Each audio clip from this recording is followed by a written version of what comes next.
finance. Lately, I think it's adaptability.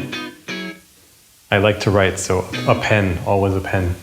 It might sound funny, but I think I kind of want to delay retirement. I'm having a lot of fun with the work that I'm doing, so I want to keep doing it for a long time. No, I mean, I kind of like to think that I don't have regrets, that I've learned from my mistakes along the way, so I kind of want to remember them.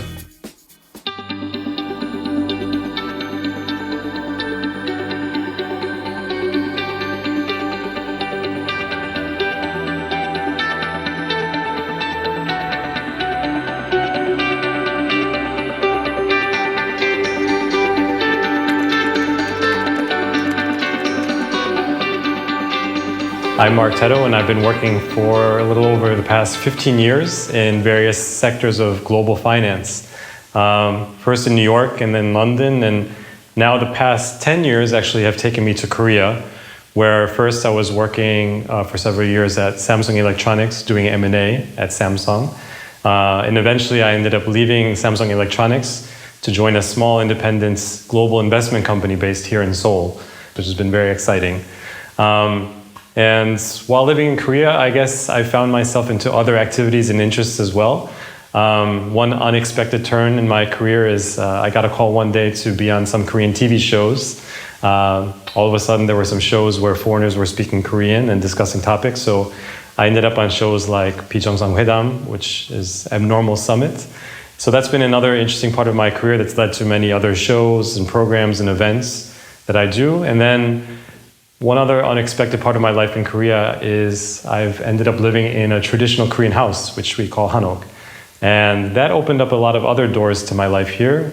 It got me very interested in Korean traditional arts, culture, Korean antique furniture, and modern art. And that led to a whole other set of activities for me.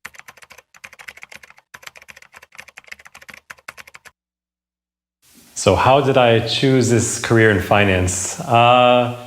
It was by no means a straight road or a straight line. You know, I look back and I think there was a lot of kind of bouncing around between things and trying to figure myself out, going all the way back to college. So I started by choosing chemistry as my major. But the more I went down that path, I was in the chemistry lab all the time, and I felt, you know, it was interesting, but I was very lonely and solitary in the lab doing all these experiments by myself. And I thought, I miss interacting with people. So that made me realize I also value soft skills and communication and dealing with people, dealing with culture, communicating in writing and verbally. And I'm very interested in other cultures as well. So even my first job after college, I still couldn't figure out what route I should take. I decided to go back to school, back to get my MBA. It was in that time that I found finance. And I think it attracted me because it united these kind of two parts of my personality.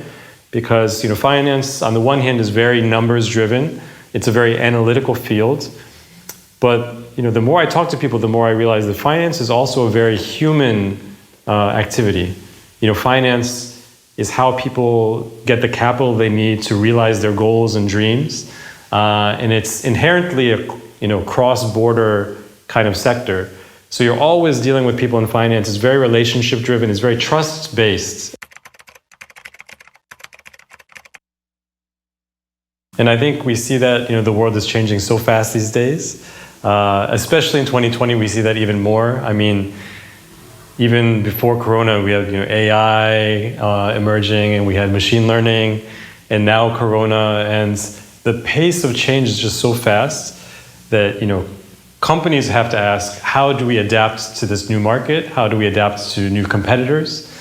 And I think that also works at a personal level as well. How do I adapt? You know, I'm also evolving. I'm also changing, right? And so this idea of leadership as flexibility and adaptability, it functions at both levels, both the company level, how companies reinvent themselves for new environments, and at the personal level, how people reinvent themselves in the face of changing needs and technologies and just my own personal evolution.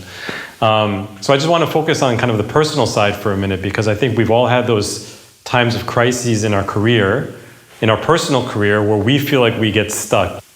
If I think about how I've handled those personal crises, it's, I think, a crisis of planning. And interestingly enough, not that we're planning too little, but actually that we're planning too much. And I think if I look back on the past 70 or 100 years of corporate culture, both in the West and in Asia as well, I think it's so focused on planning, right? We ask children immediately, what do you plan to be when you grow up, right? Companies, if we think in Korea even, we have departments called 기획 team, the planning team. That might be called corporate strategy at another company, but we call it the 기획 team. It makes us paralyzed. I think the changing world today means that we need to be adaptive and flexible and let go a little bit of this idea of the 5-year plan, the 10-year plan. And there's actually kind of a Korean phrase I've really come to like that describes this. And it's called 일보 일경. And I guess in English we could say it means one step, one view.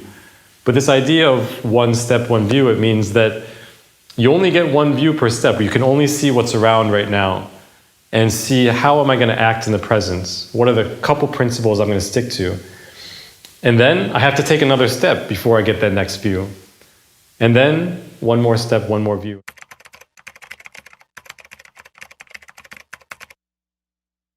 I think the same words come to mind again for me, this idea of flexibility and adaptive leadership.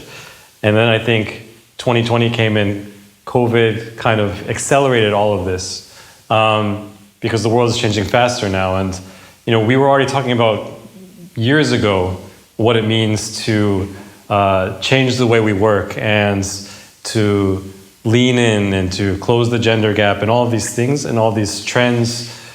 But we kind of had the luxury of time. And now 2020 came and we just have to deal with it, right? And so I think we have to be especially flexible in this environment and adaptive. But what I also think that means is that there's a lot of interesting opportunity now. So I think flexibility, adaptability, but also this word of opportunity now comes in. And why do I say that? I think because this doesn't happen often. This is, a once in a couple 100-year kind of societal reset that we're all facing, and we're all in this together. It's all new, right? So in the US, even my own relatives, my family is dealing with, you have a husband and a wife both working from home for 6 months and also trying to do remote learning for their kids who are doing school from home, all together.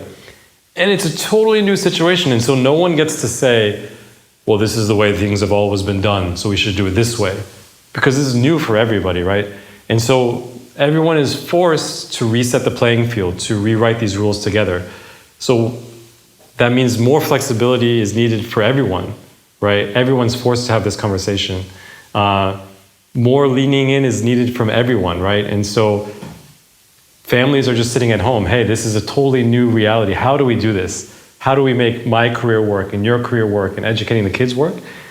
And that's just made people be flexible and made people rewrite the rule book on the fly. So I think that's where the opportunity comes in.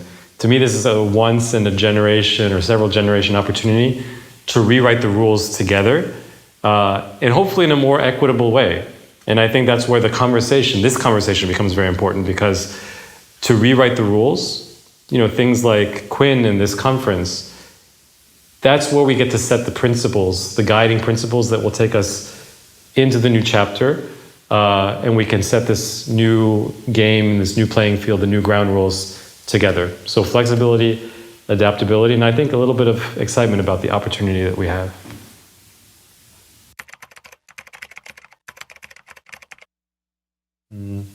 Adaptability.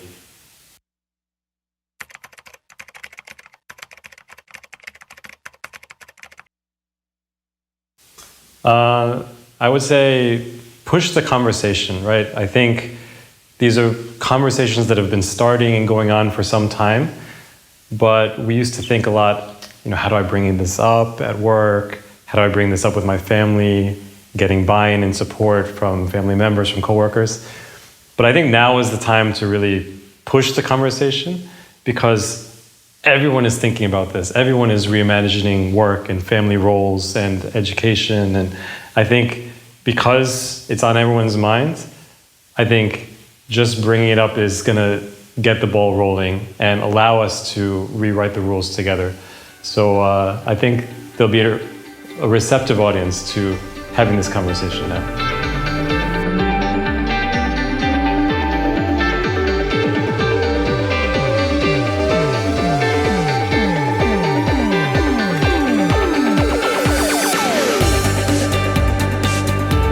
I think that's actually quite critical, right? And so I think men's role in supporting women leaders and supporting families, supporting the education of children, and I think that's always been critical and was never happening enough, right?